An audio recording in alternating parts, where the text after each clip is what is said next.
시절입니다.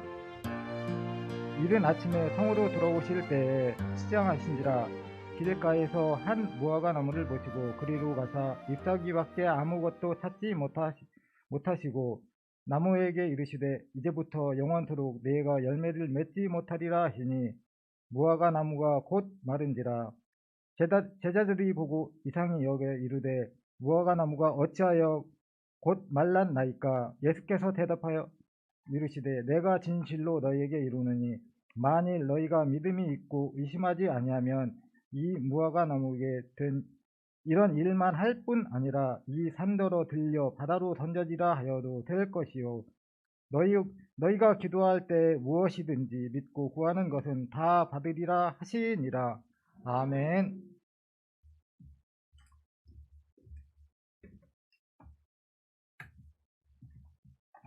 다 함께 신앙을 고백하십니다. 주는 그리스도시요 살아계신 하나님의 아들이십니다. 아멘. 우리 옆에 분을 축복합니다. 열매가 넘치시기 바랍니다. 오늘은 열매 맺는 기쁨이라는 제목으로 말씀을 전합니다. PPT 올려주세요. 우리 오늘 PPT를 잠깐 보게 되면 그 PPT가 아니고 다른 겁니다. 오늘도 이 구원의 길에 대해서 한번 우리가 잠깐 이렇게 나누도록 하겠습니다. 오늘 제목은 열매 맺는 기쁨입니다. 열매 맺는 기쁨이 구원의 길과 어떠한 상관관계가 있는가 우리가 다시 한번 묵상하는 시간 갖도록 하겠습니다. 우리가 잘 알고 있다시피 하나님이 인간을 창조하셨습니다. 인간을 창조하신 것은 우주 만물을 창조하신 그 최고의 기쁨이 인간 창조입니다. 그래서 인간 손에 이 우주 만물을 다 맡긴 거죠. 그런데 이 어마어마한 우주 만물에 우리가 잡혀 살거나 또 이렇게 참 슬픔 가운데 있으면 안 되겠죠. 그래서 일부분의 우리의 삶 가운데서도 어떠한 것에 내가 잡혀 산다, 어떤 것 때문에 속상하다, 뭐 이렇게 되어지면 하나님의 창조 원리와 어긋나는 것입니다. 그래서 설령 내가 지금 건강이 안 좋고 뭐 삶이 좀 그렇다 할지라도 우리는 당당한 하나님 자녀입니다. 하나님이 나에게 맡겨주신 겁니다. 그래서 정복하는 그런 응답들을 누리시기 바랍니다. 이러한 신분과 권세를 주셨다. 그래서 영원히 함께하고 또 영원한 행복을 우리 애들에게 주신 겁니다. 그런데 여기에 대한 기준점이 있습니다. 오늘 말씀의 관점으로 보면 그 기준점은 예배입니다. 예배, 그러면 나는 예배 드렸는데요, 이게 끝나는 게 아니라 예배 완성은 현장에서 열매로 나타나는 것이 예배 완성이다. 이 기준점이 오늘 창세기 2장 16, 17절, 고린도후서 6장 16절의 의미를 말씀을 묵상해 보면 그렇구나, 예배와 열매구나 라는 생각이 듭니다. 이 예배와 열매를 놓치게 되면 우리 모든 우주 만물에 인간으로 말미암아 문제가 발생이 된다는 겁니다. 이 첫 시작이 근본 문제요. 근본 문제의 첫 번째가 하나님 떠난 문제라는 겁니다. 내가 예를 들어서 예배에 실패했다.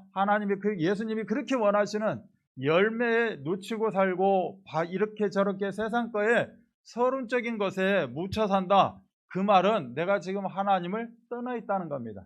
설령 내가 예배 자리에 앉아 있었다 할지라도 내 중심은 하나님을 떠나 있어 라는 겁니다. 하나님과 연결되어지지 않은, 소통되어지지 않은 내가 하나님을 떠나 있는 것이다. 하나님을 떠나 있는 걸 보고 우리는 뭐라고 한다? 죄라고 합니다. 내가 하나님을 떠나게 되면 나에게 밀려오는 게 있습니다. 파도처럼. 그게 저주와 재앙입니다.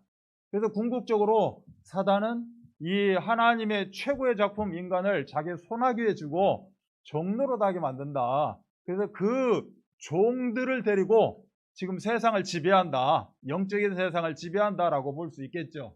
어차피 요 사단이라는 존재도 육신이었기 때문에 자기가 종으로 삼고 있는 그 육신들을 다 사용한다라는 겁니다. 그래서 이 근본 문제를 통하여서 결과적으로 나타나는 게 있습니다. 하나님 자녀에 대한 모든 인간들이 마귀의 소속이 바뀌었다는 겁니다. 소속이 마귀의 자녀로 바뀌었다라고 요한복음 8장 44절, 에베소서 2장 1절 허물과 죄로 죽었다, 분리되었다라고 이야기하는 겁니다. 그리고 두 번째 보니까 당연히 하나님과 함께 해야 되는 제가 하나님을 떠나 있음으로 말미암아 영적 고아된 상태로 무언가를 찾아 떠나고 움직이고 섬기게 되어 있다. 이것을 보고 우상이다라는 겁니다. 우리가 예배와 열매 가운데 있으면 이 우상은 전혀 문제가 되지 않는 것인데, 우리가 하나님을 떠남으로 말미암아 우리는 영적 소속과 이렇게 고아로서의 삶을 살아간다. 그리고 실질적으로 본질상 진노의 자녀로 하나님의 진노 가운데 영적 진노 아래 살다 보니 정신적으로 이렇게 혼탁하고 혼미하고 내가 지금 무엇을 하고 있는지조차도 깨닫지 못하고 살아가는 그러한 뉴스들이 너무 많이 나온다는 겁니다. 뉴스는 그냥 빙산의 일각이고 내 이웃과 우리 현장에서 우리 주위에서 어떻게 보면 내 자신의 속에서 이러한 것들이 지금 발생되고 있다. 늘 갈등과 늘 이 번민 속에 살아간다는 겁니다.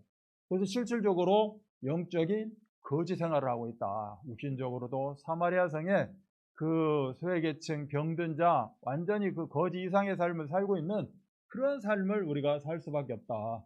그래서 실질적으로 이제는 이걸로 끝나는 게 아니라 한번 죽는 것은 정한 이치고 그 죽음 이후에는 하나님 앞에 심판대에 서게 된다.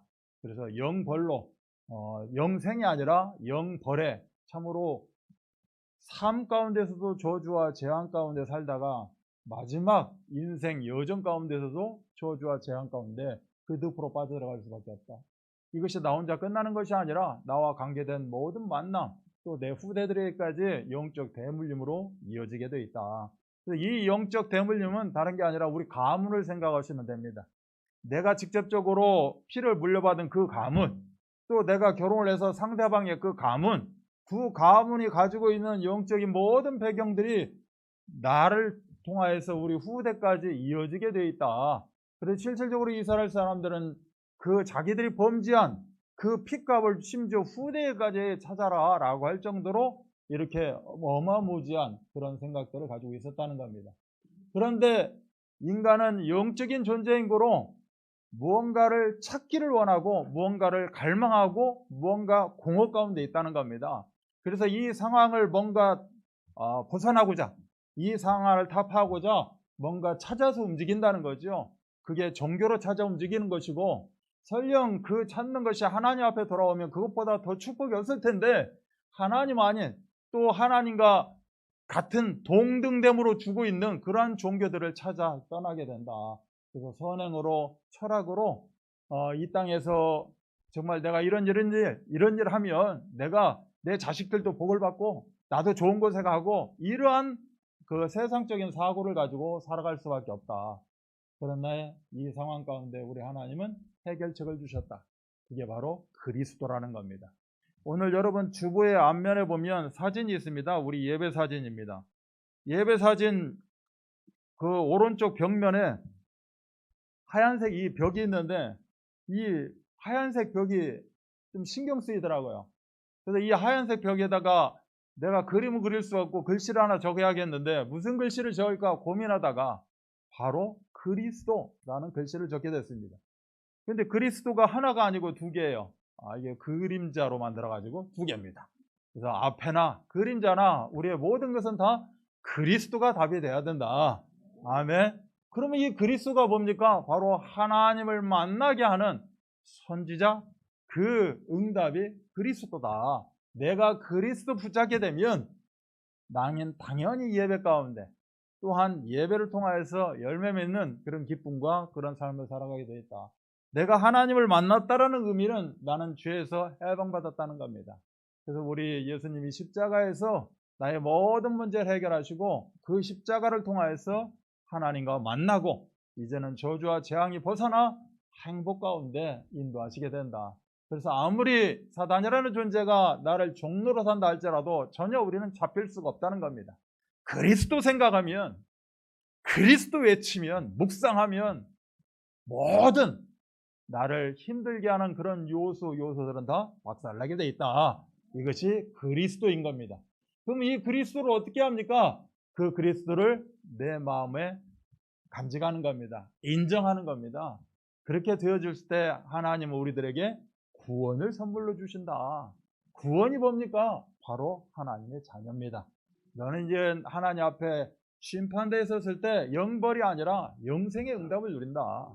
죽어서 영생의 응답뿐만이 아니라 지금 살아생전에 이제 남은 여생 가운데 예배와 열매 가운데 그걸 통하여서 응답받고 살아간다. 이것이 하나님의 최고 선물이다라고 이야기합니다. 그래서 이 하나님의 선물을 7가지로 구체화시킨 것이 바로 성령 내주인도 역사라는 겁니다. 하나님의 영이, 그리스도의 영이, 빛의 영이 나와 함께하고 있다는 겁니다. 그래서 나를 인도하신다는 거예요. 미래에 대해서 우리는 깜깜합니다. 알 수가 없습니다. 그분이 빛이기 때문에 어떠한 칠 같은 장막도 뚫고 나를 인도하게 돼 있다. 그래서 하나님, 나에게 이런 문제가 있고 이런 상황이 있고 이럴 때 어떻게 내가 인도받아야 됩니까? 라고 하나님께 아뢰일 때 하나님은 우리들을 밝히 하나님의 역사 가운데 응답을 누리게 하신다. 그래서 실질적으로 이제는 죄하고 전혀 문제가 없고 천사를 하나님의 그 종인 우리를 위해서 어떻게 보면 돕고 할 수 있는 천사를 하나님은 파견하신다. 또한 흑암을 결박시키고 또 이제는 마귀 배경이 아니고 천국 배경입니다. 다시 돌아왔다는 거죠. 원래 인간으로서 해보게 됐다는 겁니다.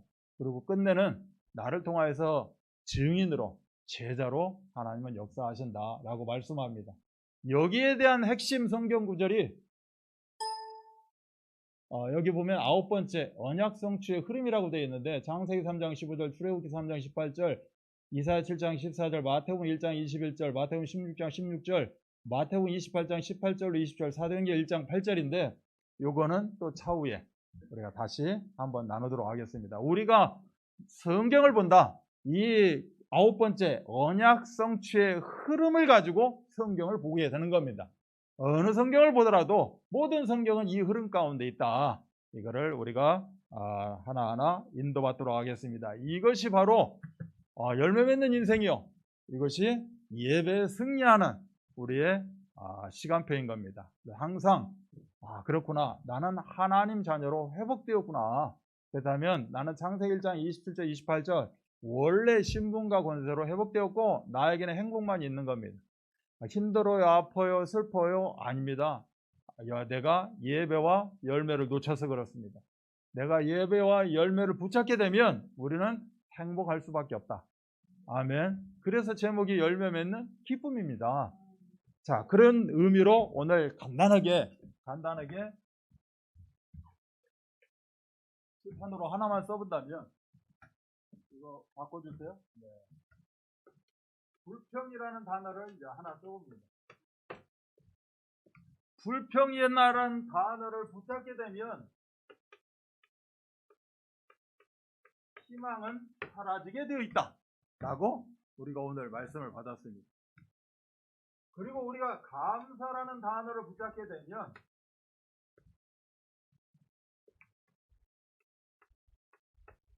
절망이 사라지게 되어 있다 라고 또 말씀을 받았습니다.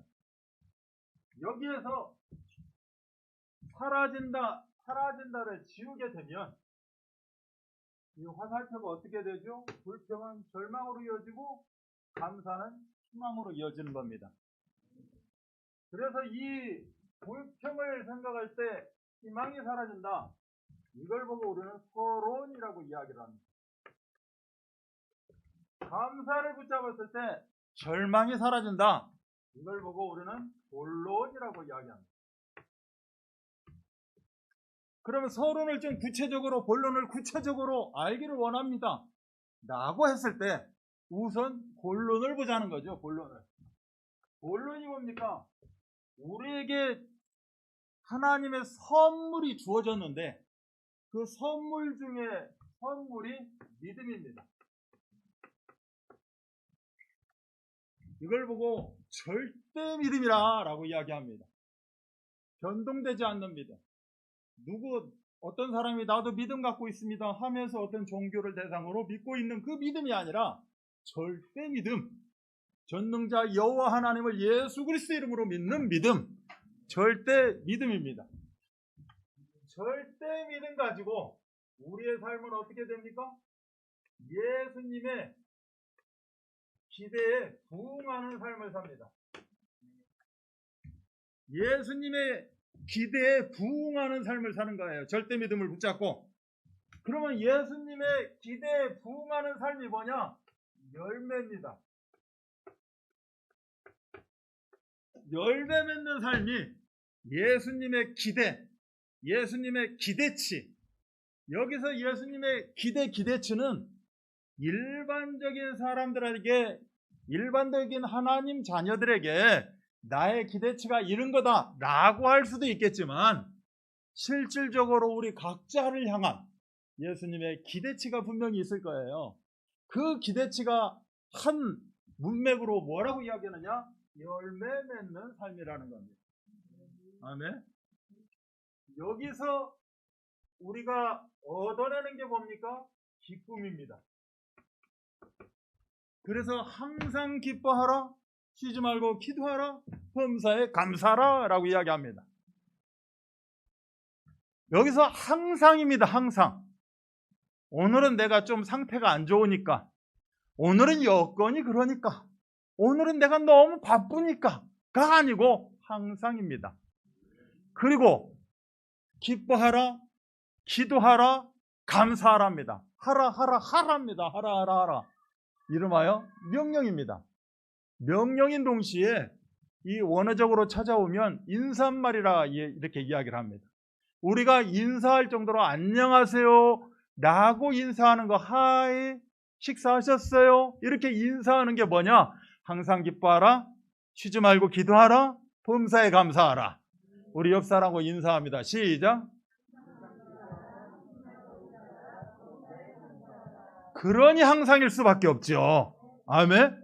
우리 하나님을 향해서, 내가 생각하는 우리 식구를 향해서 내가 그 사람하고 얼굴을 대면하고 있지 않다고 하지만 생각하면서 누가 항상 기뻐하고 쉬지 말고 기도하고 범사에 감사했으면 좋겠다.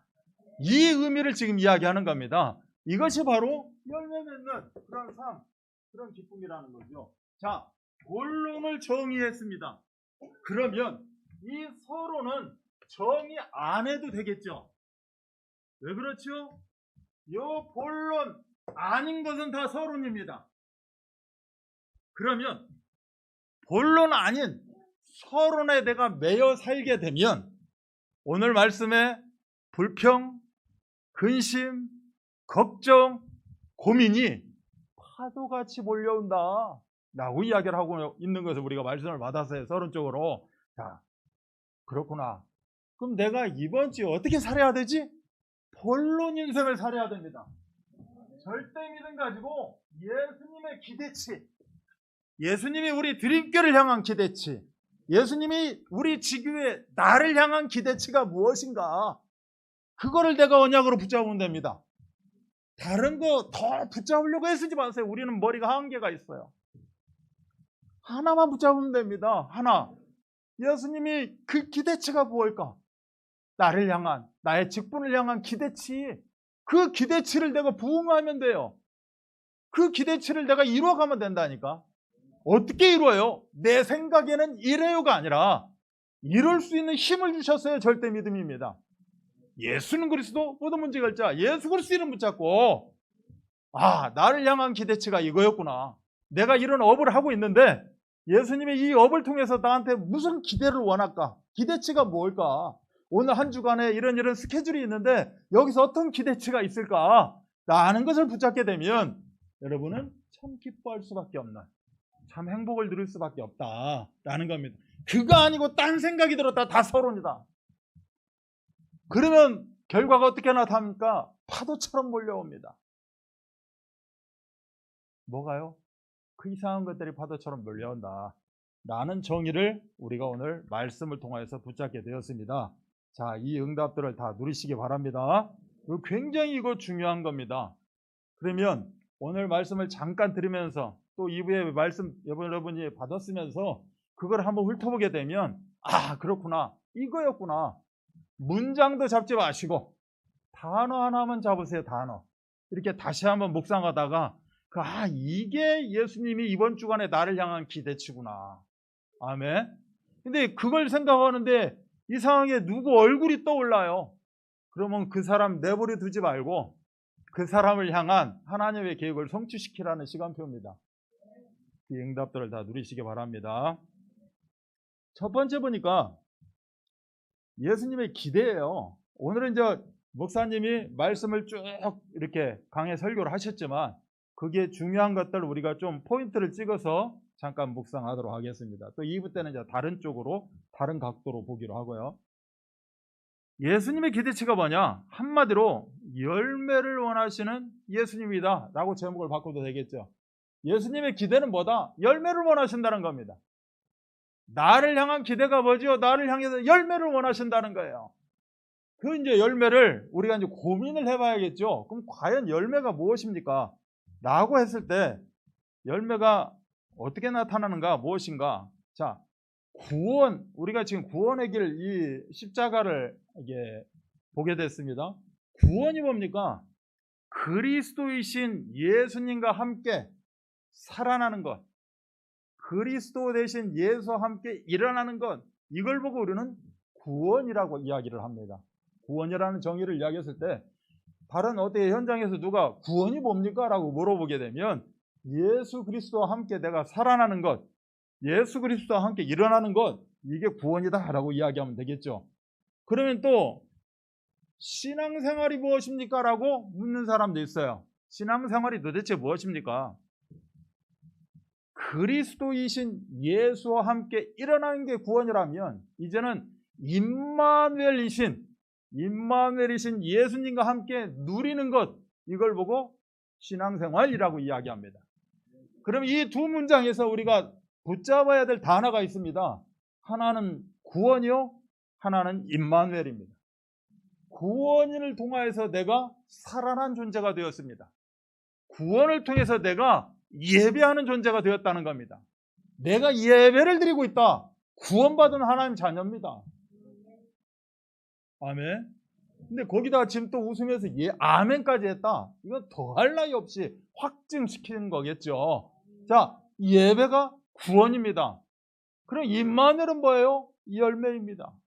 그래서 구원은 살아나는 것이라면 임마누엘은 누리는 겁니다. 예배를 오늘 한 시간으로 끝나는 것이 아니라 일주일 동안 이 주일 예배 말씀을 누리는 거예요. 아멘. 이루어가는 것. 어떻게 보면 이걸 보고 우리는 뭐라고 그래요? 열매라고 합니다. 그래서 구원과 임마누엘을 누리는 결과가 어떻게 나타납니까? 열매로 나타난다는 겁니다. 아멘. 이 종합적인 것을 한 단어로 이야기하면 전도라고 합니다. 그래서 전도는 뭐냐? 구원과 임마누엘을 누리는 결과로 나타나는 열매. 이게 전도입니다. 그럼 우리 인생은 뭐죠? 예배와 열매입니다. 아멘.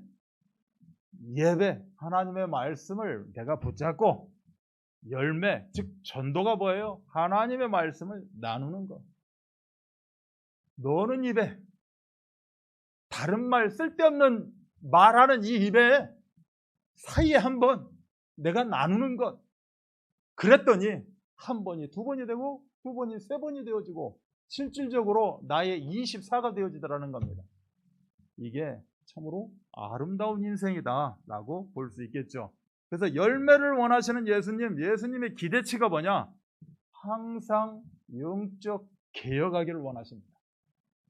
우리가 예배드리는 게 하나님, 나 오늘 이게 깝깝해서 왔는데 복 좀 주세요. 이 문제 이거 좀 해결해 주세요.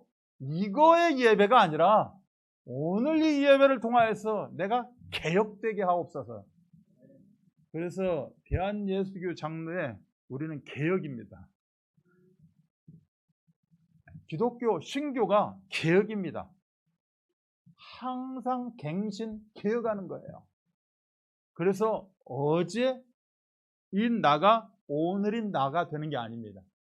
날마다 새로워지는 나입니다. 이걸 보고 개혁이라고 합니다. 그래서 예수님이 원하는 기대가 뭐냐? 영적인 개혁을 통하여서 영적 영향력을 입히는 것이 예수님이 나를 향해서 기대하는 바다. 그거를 쉽게 표현해서 그냥 열매다라고 이야기했을 뿐이지 이거를 좀 펼치자면, 아, 그렇구나. 나를 늘 말씀을 통하여서, 복음을 통하여서, 기도를 통하여서, 또 내가 그렇게 안 되어지고 그런 어떤 신앙적인 삶을 통하여서 내가 점점 바뀌어가는 것, 그래서 이 바뀐 것만큼 나타나게 되어지는 것, 이걸 보고 예수님이 나를 향한 최고의 기대치다. 자, 요렇게 어떻게 보면 개론만 딱 이야기했는데 요거와 부합되는 이제 삶들이 나한테 있겠죠. 나는 이것이 안 되더라. 나는 이게 어렵더라. 나는 이게 이상하게 여기서 꺾인다. 나는 꼭 첫사람 안 만나야 되는데 이상하게 뭐야 끌려서 첫사람만 만나면 꼭 뭐 시궁창으로 빠지더라.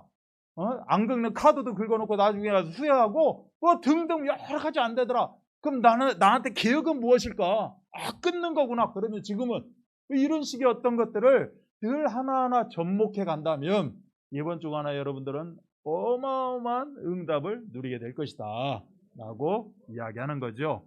오늘 이 슈바이처 박사 이야기를 하면서 자유주의와 뭐 실질적으로 우리가 내가 제대로 복음주의와 어떻게 보면 이 부분에 대해서 이야기했는데, 자유주의가 다른 게 아니라 이성입니다. 인간 이성. 쉽게 말해서 창세기 3장 문제가 뭐냐? 방금 우리가 구원의 길에서 하나님을 떠난 문제가 창세기 3장 문제인데, 창세기 3장 문제가 뭐냐? 신본주의가 아니라 인본주의가 창세기 3장입니다. 신본주의, 하나님의 뜻과 계획 속에서 하나님과 소통하면서 살아가야 되는데 그러지 아니하고 내 생각에, 내 판단에 이 책을 보니까, 이걸 보니까 이런 내 생각을 들어가는 족시에 이걸 보고 인간 이성으로 빠진다라고 이야기를 하고 있죠. 그래서 인본주의, 어떻게 보면 좋은 이야기인데 휴머니즘으로 빠지는 겁니다. 하나님, 우리는 신본주의입니다. 신본주의 전제하에 우리는 서로를 그리스도 사랑으로 사랑하는 거죠. 아멘. 인간적인 사랑, 그건 로맨스입니다. 실질적으로 하나님과의 사랑을 가지고 하나님 섬기듯 사랑하듯 살아가는 것이 실질적인 원 사랑의 의미가 되겠죠. 지금 그 이야기를 하는 것이다. 그래서 예수님의 이 행동을, 이성을 잃어버린 행동이 아니라 그 대부분 많은 사람들이 인간의 이성에 근거해서 성경을 해석하는 겁니다. 그 예를 하나 든다면 요한복음 6장에 보면 제가 기도할 때마다, 이게 이 헌금 기도할 때마다 끝에 이야기하는 게 있습니다. 하나님, 이 헌금을 통해 오병이어의 역사가 일어나고 막 계속 하나님이 축사해서 이런 기도를 하는데, 요한복음 6장에 보면 오병이어의 그런 기적의 역사가 나타나는 장면이 있습니다. 우리 예수님이 말씀을 선포하시고 그 들에 앉아있는 그 많은 사람들에게 육신적인 것을, 먹을 것을 주기를 원하시는 거죠. 그때 계산들을 합니다. 이 많은 사람들을 어떻게 먹일 수가 있을까? 이 많은 사람들을 먹이기 위해서는 주판 뜯겨보니까, 전자계산기 두드려보니까 이만 어마어마한 돈이 있어야 되는데 어떻게 먹일 수가 있을까? 만약에 그 어마어마한 돈이 있어도 과연 이 사람들이 한 번에 점심을, 저녁을 먹을 수가 있었을까? 뭐 등등 이렇게 인간적인 계산을 하더라는 거죠. 그런데 우리 예수님은 어떻게 역사가 나타났습니까? 그 어린아이의 도시락 하나 축사하셔서 다 먹이고도 어마어마한 그런 먹거리들이 남는 그런 응답들을 보이게 됩니다. 하나님의 역사를 우리가 인간 이성으로 계산한다는 것은 있을 수가 없는 이야기죠. 이름하여 창세기 3장입니다. 이처럼 많은 사람들은 이렇게 성경을 해석하고 있다. 그러나 우리 예수님은 뭐라고 이야기하십니까? 우리 예수님의 입에서 나오는 것들은 천국 비밀에 대한 이야기를 계속 이야기하시는 겁니다. 천국이 이런 것이다. 내가 천국을 전하러 온 겁니다. 내가 천국을 전파하러 온 거예요. 예수님이 천국을 나타내기 위해서 온 겁니다. 그래서 예수님은 지금 다른 쓸데없는 이야기 할 시간이 없어요. 24 모든 입에서 나오는 것은 천국 비밀에 대해서 이야기를 하시는 겁니다. 근데 아무리 천국 비밀에 대해서 이야기를 해도 못 알아듣는다는 거죠. 왜 못 알아듣느냐? 어려워서 못 알아듣는 게 아니라 우리 예수님이 천국 비밀을 이야기하면서 이 천국 비밀을 깨달을 수 있는 사람들을 선택했다는 겁니다. 우리가 여기서 지금 예배드리고 말씀드리고 있어요. 그럼 제대로 다 깨닫느냐? 다 깨닫겠죠. 다 깨달아야지. 또 잘못하면 또 종교로 빠질 수 있으니까 우리는 다 깨닫습니다. 왜요? 하나님이 깨닫는 눈, 깨닫는 지혜를 주셨다는 겁니다. 그래서 비유로 말씀하신다라고 이야기를 하고 있어요. 왜? 도둑놈들이 너무 쉽게 이야기하면 도둑놈들이 다 뺏어갈까봐. 아니, 제가 이렇게 육신적으로는 몸이 뛰지도 못하고 약한데 예수님이 저 100m 후에 보물 5톤 숨겨놨다? 빨리 가서 가져가라! 그러면 저는 보물 줍는 게 아니라 그 빛도 못 봅니다. 빛도. 그래서 예수님이 뭐라고 그래요? 비유로 말씀하셨다는 거예요. 왜? 저만 알아듣는 귀가 있기 때문에. 이 아들은 동으로 가. 말 듣고 동이네 하고 동으로 가. 근데 저는 어디로 가요? 서로 가는 거죠. 그래서 다 내 것으로 만들게 하셨다. 아멘? 불평불만 하실 게 없어요. 나는 뭐 학력이 뭐 나는 뭐 이런 거 나는 몸에 이런 말 하시면 안 된다니까.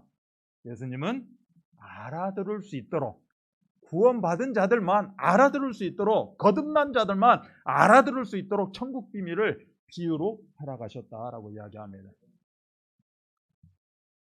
오늘 무화과나무 이 비유를 이야기합니다. 무화과나무는 지금 이스라엘 상황을 빗대서 이야기하는 거죠. 뭔가 잎사귀 무성하고 뭔가 그 경력이 화려한 것 같고 이렇지만 실질적으로 알맹이가 없다라는 겁니다. 궁극적으로는. 내가 신앙생활을 굉장히 잘하는 것 같고 헌금도 잘하는 것 같고 막 무르르 눌러날라 다른 사람들이 나를 막 옆에서 막 축혀 세워주고 하는 것 같죠? 그런 한 가지가 없다라는 겁니다. 그걸 놓고 이야기하는 거예요. 너는 어떻게 해라? 말로 비틀어 자라라고 이야기합니다. 그게 나일 수 있어요. 오늘 메시지 이거 엄청 힘든 거라니까. 여러분 쉽게 말씀 받았는지 모르지만 받으면서 나를 생각하셨어야 돼요.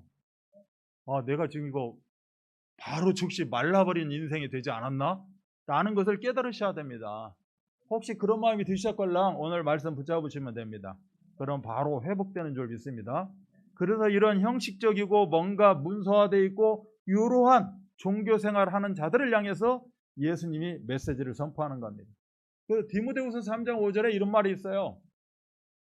경건의 모양은 있는데 경건의 능력이 없다라는 겁니다. 모양은 뭐 화려한 것 같은데 실질적으로 역사가 안 일어난다는 거죠. 열매가 없어요. 자, 여기서 이제 한 단계 좀 더 갑니다. 여러분 마음을 후벼 팔 거예요. 지금 딱 한 번만. 교회에서 시간표를 줬습니다. 한 달.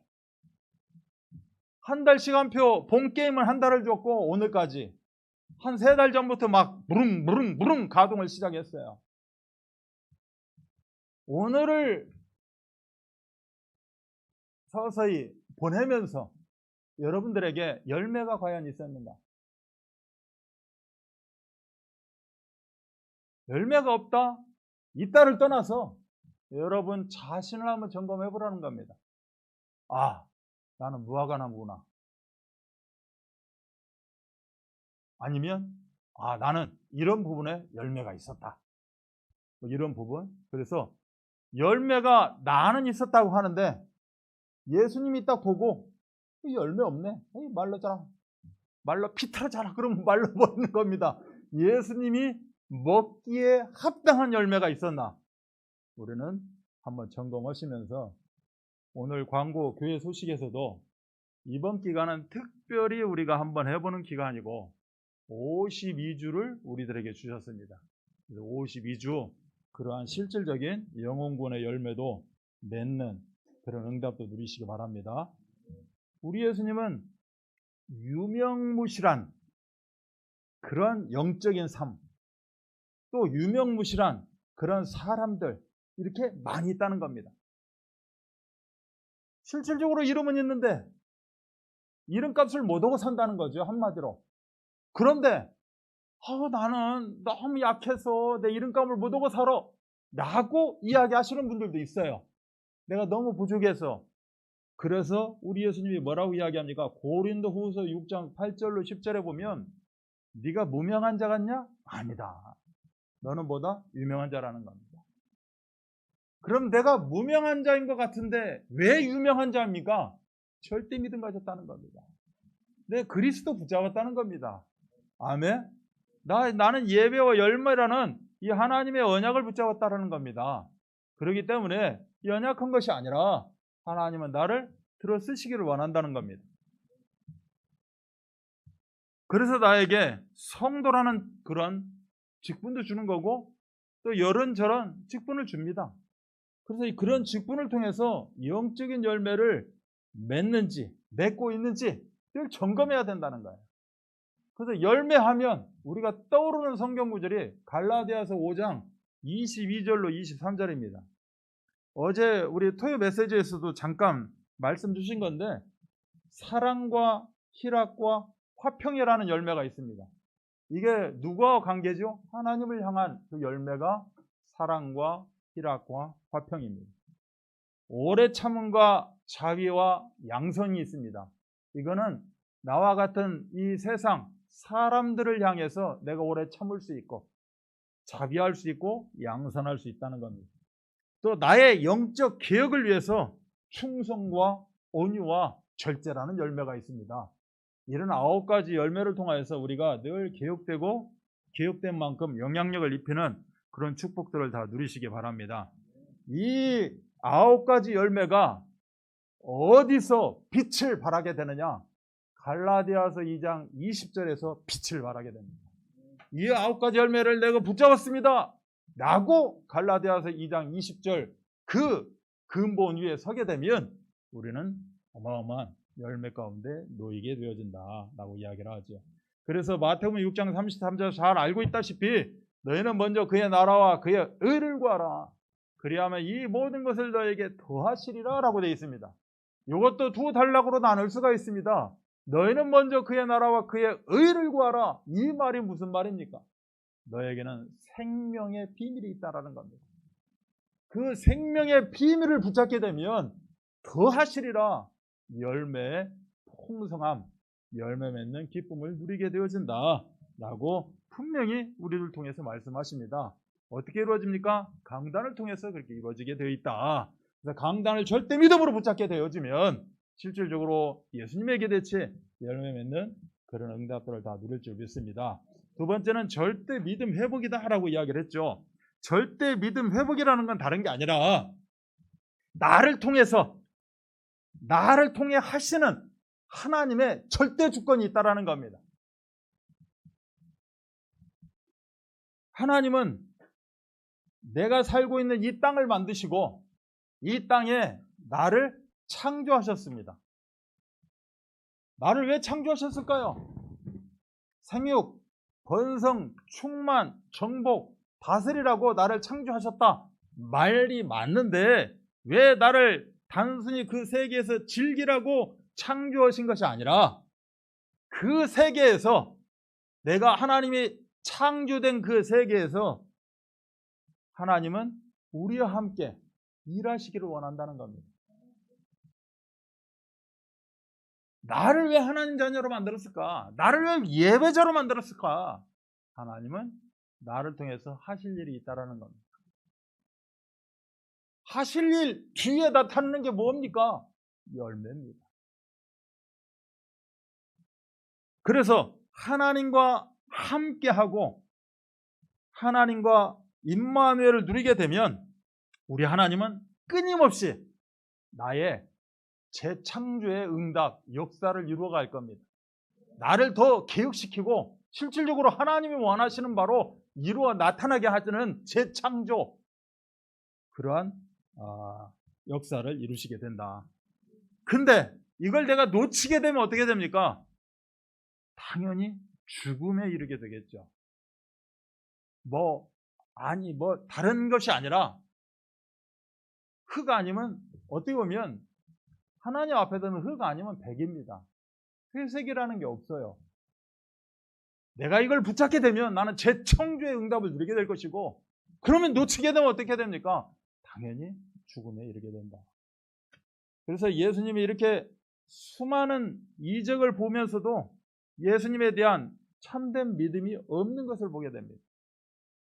그 제자들에게 얼마나 예수님의 그런 기적과 이적, 그런 표적의 역사들을 보여줬습니까?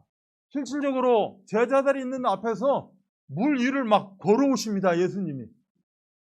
깜짝 놀라고, 아니 저게 누군가라고 했을 때 예수님이라는 걸 확인을 하고, 그런 이적뿐만이 아니라 모든 장애인 현장, 비용된 현장, 정말 부족한 그런 현장에 참으로 행복을 누리고 기쁨을, 만족을 누리는 그런 응답들을 하나님 역사하시는 걸 분명히 봤음에도 불구하고 그 믿음을 소유하지 못했다는 거죠.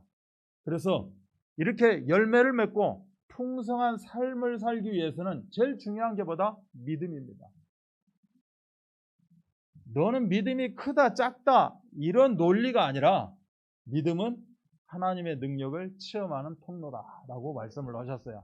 그래서 믿음 자체, 요 믿음, 하나님 나에게 믿음을 선물로 주셨어요. 그래서 이 선물이 크냐, 작냐, 이 믿음이 뭐 어떻게 무게가 나가냐, 안 나가냐, 이게 중요한 게 아니라 선물을 믿음으로 주신 것은 이 믿음을 가지고 믿음이 있는 자는 하나님과 어떻게 될 수 있다? 소통될 수 있다는 겁니다. 하나님의 능력을 나의 능력으로 내가 소유할 수 있다라고 이야기하는 거죠. 그래서 믿음에는 어떤 믿음이 있어요? 당연히 구원 얻는 믿음이 있겠죠. 또 믿음에는 하나님의 능력을 믿는 믿음이 있을 겁니다. 또 믿음은 하나님의 말씀을 믿는 믿음입니다. 자, 구원 얻는 믿음, 하나님의 능력을 믿는 믿음, 바로 하나님입니다. 하나님이라는 존재를 내가 믿어요. 그러면 그분이 생각하는 것, 그분이 말씀하시는 것은 당연히 믿는 거죠. 그래서 우리가 지금 성경 말씀을 믿는 겁니다. 내 눈에 하나님은 안 보이지만 하나님을 믿는 절대 믿음 붙잡고 하나님이 말씀하시는 이 말씀을 내가 믿는 거라는 거죠. 내가 하나님은 100% 믿는데 말씀은 50%밖에 안 믿는다. 이건 믿음이라고 볼 수가 없는 거죠. 여러분이 제 말, 저 자체를 100% 믿는다. 제가 무슨 말을 이야기해도 여러분은 100% 믿어야 된다는 겁니다. 우리는 인간인 거로 인간 대 인간 생각을 하겠죠. 그러나 하나님을 믿는 믿음은 하나님 말씀을 믿는 믿음이 되어지는 것이다. 그러면 저기 목사님도 인간이니까 목사님이 지금 하나님 말씀 대언하는 거 내가 50%만 믿으면 되겠네. 그러면 그분은 하나님을 50%도 못 믿는 사람이 되는 겁니다. 하나님 앞에 절대 주권으로 맡겨야 되는 거죠. 절대 주권이 무엇입니까? 하나님이 나를 사용하시고자 하는 그 믿음이 절대 믿음인 겁니다. 그렇구나. 지금 목사님을 통해서 이 말씀을 주시는 그 말씀, 대언하는 그 말씀은 100% 하나님의 말씀이구나 라고 믿는 믿음. 이걸 보고 우리는 오리지널 믿음 이렇게 이야기합니다. 이러한 믿음을 붙잡게 되면 이사야 40장 31절에 독수리 날개치며 올라가는 새 힘을 날마다 누리게 된다 라고 성경은 밝히 증거하고 있는 겁니다. 사사기 21장 25절은 자기 소견에 옳은대로라는 말이 되어 있어요. 하나님이 지금 나를 통해서 하시고자 하는 것에 아멘하는 게 아니라 한번 걸릅니다. 그 물이 여과할 필요도 없는 물인데 내가 여과지가 되어서 걸러요. 내 생각에 이만큼만 하고 이건 아니고, 이건 나한테 준 메시지, 이건 저기 우리 김경수 권사님에게 준 메시지, 이렇게 받아들인다는 거예요. 걸러가지고. 요게 자기 소견에 옳은 대로 바로 창세기 3장인 겁니다. 그래서 하나님의 이 경륜이 담긴 말씀이 우리에게 임하면 어떻게 되어지느냐? 우리 예언교회는 매일 어떻게 보면 막 우리 유행가에서 18번이라고 있듯이 예언교회 18번 성경 구절이 있습니다. 로마서 8장 28절에 하나님의 그 인류 역사, 세계 역사의 세계 흐름에 그 경륜이 담긴 말씀이 우리에게 임하게 되면 어떻게 되죠? 모든 것이 바뀌게 됩니다. 이름하여 합력하여 선을 이루는 하나님의 응답을 우리가 체험하게 된다라고 이야기하는 그 의미를 우리가 붙잡아야 될 줄 믿습니다. 그래서 우리 모든 신앙인들, 즉 영적인 사람은 나에게 문제가 생겼어요, 나에게 사건이 발생됐어요, 뭐 이런 게 왜 일어났을까요? 라고 하는 모든 것들이 이걸 통해서 하나님이 하시는 것을 우리는 봐야 된다는 겁니다. 아, 이걸 통해서 하나님은 이렇게 하시기를 원하는 거구나. 우리가 개혁할 부분이 있으면 개혁하고 갱신하기를 원하시는구나. 하나님은 이걸 통해서 또 다른 뭔가를 이루시기를 원하시는구나. 이렇게 받아들이는 그러한 자세가 너무 중요하다. 그래서 말씀에도 보면 이런 말씀이 있어요. 출애굽기 14장 13절로 14절에 보면 홍해 앞에 서 있는 그 이스라엘 백성들 이야기하는 겁니다. 내가 막 무엇을 하는 것이 아니라 방금 계속 이야기하는 것은 하나님이 나를 통해서 하시고자 한다는 겁니다. 이걸 보고 절대주권이라고 인정을 하고 우리는 나아가는 거죠. 그래서 내 의지를 가지고, 자유의지가 있지만 내 의지를 가지고 나아가는 것이 아니라, 실질적인 신앙은 하나님이 나를 통해서, 말씀을 통해서 듣다 보니, 내가 붙잡고 보니 하시기를 원한다는 겁니다. 그럼 나는 하나도 없어요. 그럼 내 의지대로 살겠죠. 근데 하시기를 원한다는 겁니다. 그래서 그걸 통해서 하실 수 있도록 나를 내어드리는 것, 이게 절대 주권이고 절대 믿음이에요. 그래서 오늘날 이 시간에 하나님이 어떻게 역사하시는지 보라는 겁니다. 두려워하지 말고 한번 보라는 거예요. 홍해 앞에서 뒤에서 마차가 막 병거들이 막 쳐들어오는데, 뒤따라오는데, 막막한 이 홍해 앞에서 하나님이 어떻게 하시는지 한번 보자. 하나님은 모든 문제를 통하여서 하나님이 하시는 것을 보기를 원하신다 라고 말씀하십니다. 그래서 이 절대 주권을 인정하는 믿음이라는 것은, 다시 이야기하면 하나님이 하시는 것을 내가 인정하는 겁니다. 이것은 욥을 보면 됩니다. 창세기 45장에 보면 45장 5절에 하나님이 생명을 구원하시려고 당신들보다 먼저 나를 보냈습니다. 전혀 두려워할 필요가 없습니다. 이거는 하나님의 절대 주권입니다. 내가 비록 노예로, 내가 비록 감옥으로, 내가 비록 어려움 가운데 그러한 몇십 년의 삶을 살았지만, 이것은 하나님의 계획 성취를 위한 하나의 방법이요, 하나의 시간표였습니다 라고 인정하는 것이 바로 절대주권 믿음이다. 이 절대 믿음을 붙잡고 하나님이 이번 주간에 나에게 무엇을 하기를 원하시는가, 당연히 그건 강단 말씀에 있겠죠. 여러분이 이미 다 받았습니다. 근데 왜 나는 생각이 안 나고 왜 못 잡고 있죠? 내 생각이 깊어서 그렇습니다. 내 생각을 내려놓고 하나님의 절대주권, 나에게 들려지는 것, 나에게 보여주는 것, 내가 생각나지는 것, 하나님은 분명히 나를 통해서 이루시고자 나에게 이 말씀 주신 걸로 내가 믿습니다.